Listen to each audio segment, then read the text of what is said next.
सहारनपुर में जिस तरह की घटना सामने आई, मेरे साथ सहारनपुर के एसपी लव कुमार हैं, जिन्होंने काफ़ी सूझबूझ के साथ ऐसे कदम उठाए, ज़रूरी कदम उठाए। और आज मैं खुद घटनास्थल से आया हूँ। जिस तरह से चाक चौबंद व्यवस्था है, उसके बाद एक बड़ी घटना जो है उसको आप टला कह सकते हैं, जिसमें थोड़ी बहुत इंजरी हुई है, किसी तरह की कोई हताहत नहीं है। सर, आपको कब पता चला कि वहाँ शोभा यात्रा के नाम पर इस तरह के कॉन्फ्लिक्ट हो रहे हैं? देखिए, क्योंकि इस तरह के इनपुट्स थे कि 20 तारीख को शोभा यात्रा कुछ लोग वहाँ पर निकालने का प्रयास कर सकते हैं। इसके चलते हम लोगों ने पहले से वहाँ तैयारियां की थी और पर्याप्त मात्रा में पुलिस बल भी वहाँ उपस्थित था।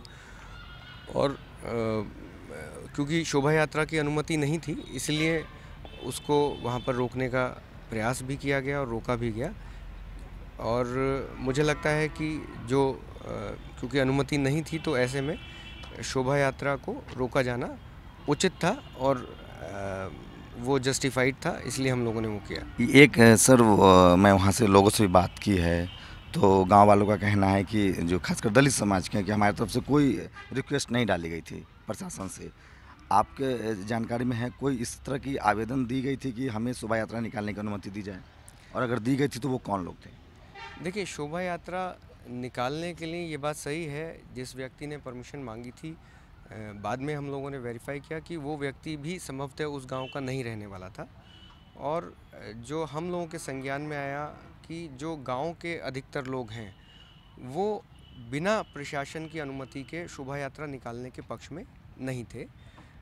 कुछ बाहरी लोग थे जो उस शोभा यात्रा को निकालने का प्रयास कर रहे थे। सांसद, मेरे पास एक वीडियो है जिसमें सांसद प्रोवोक कर रहे हैं, पुलिस अधिकारी हैं, उनसे बातचीत हो रही है। सांसद खुद थे और गांव के लोगों का कहना है कि सब आउटसाइडर। पुलिस प्रशासन क्या मान रही है कि जितने लोग जो हुजूम जमा था वहाँ 20 अप्रैल को, वो बाहरी थे? देखिए, उस पूरे घटनाक्रम के वीडियो फुटेजेस आप लोगों के पास भी होंगे और हम लोगों ने भी जो उसको बाद में विश्लेषण किया, एनालाइज़ किया, तो उसमें ये बात सही है कि हम लोगों ने भी जांच में अभी तक जो तथ्य सामने आए हैं कि गांव के लोग बहुत कम थे, शायद नाम मात्र के। और ज़्यादातर लोग जो उस प्रोसेशन में थे, या ज़्यादातर लोगों ने जिन्होंने प्रोसेशन निकालने का प्रयास किया, वो उस गांव के ना होकर बाहर के लोग थे। आप खुद थे, मौका वारदात पर भी थे। कुछ मजहबी नारे लग रहे थे, किसी जाति विशेष के विरुद्ध, धर्म विशेष के विरुद्ध, संप्रदाय विशेष के विरुद्ध नारे लग रहे थे। देखिए, ये विवेचना का पार्ट है और मुझे लगता है कि ये विवेचना में ये सब चीज़ें क्लियर हो जाएंगी कि किस तरह के नारे लग रहे थे या कौन लोग वहाँ पर मौजूद थे। इस बारे में मेरा अभी कोई टिप्पणी करना उचित नहीं। सांसद जी के जो सांसद महोदय हैं खुद यहाँ के, जो उस मौके वारदात पर भी थे, उनके खिलाफ केस दर्ज हुआ है? दोनों ही घटनाक्रमों में, क्योंकि माननीय सांसद महोदय घटनास्थल पर थे, तो दोनों ही एफआईआर्स में उनका नाम है और दोनों ही घटनाओं के संबंध में मुकदमा पंजीकृत है। कितने लोगों के खिलाफ सर एफआईआर दर्ज हुई? जो गांव में घटनास्थल है उसमें लगभग 28 लोग नामजद हैं और बाकी अज्ञात हैं। और जो यहाँ पर रेजिडेंस पे जो घटनाक्रम हुआ है उसके संबंध में लगभग 12 लोग नामजद हैं और बाकी लोग अज्ञात। कितनी गिरफ्तारी हुई है? टोटल 10 गिरफ्तारी हम लोग कर चुके हैं, जिसमें से दोनों ही समुदाय के लोग शामिल हैं। जो उधर से जिन लोगों ने पथराव किया वो भी, और जो इस पक्ष की तरफ से जिन लड़कों ने पथराव किया वो भी। तो कुल मिला के लगभग नहीं, कुल मिला के 10 गिरफ्तारियाँ हम लोग कर चुके हैं। और कोई उस गांव के दलित समाज के लोग हैं उस गिरफ्तारी में? जानकारी है आपको? मैं उसको मुझे देखना पड़ेगा।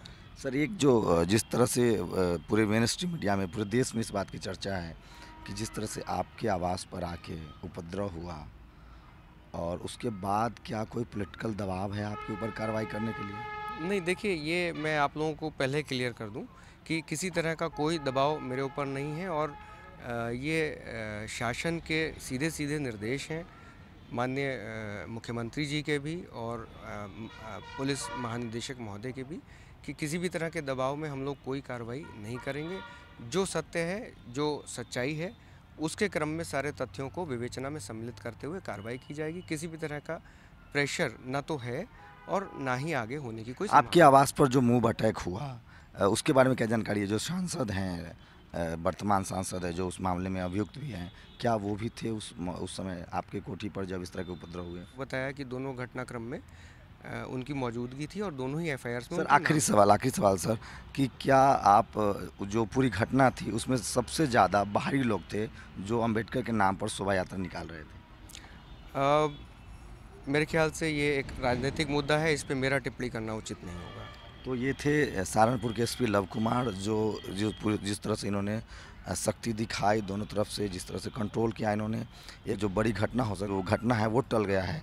लेकिन जिस तरह से एसपी कोठी पर उपद्रव हुआ, जिस तरह से बाहरी लोगों ने, एसपी साहब ने खुद कहा कि बाहरी लोग थे जो इस उपद्रव में शामिल थे, जो अंबेडकर के नाम पर जयंती निकाल रहे थे। इससे साफ है कि एक बड़ी कॉन्स्पिरेसी थी जो पुलिस महकमे की होशियारी की वजह से, सावधानी की वजह से और सख्ती से जो कार्रवाई है उसके वजह से शायद टल गई। कैमरामैन के साथ शंभू कुमार सिंह, नेशनल दस्तक, सहारनपुर।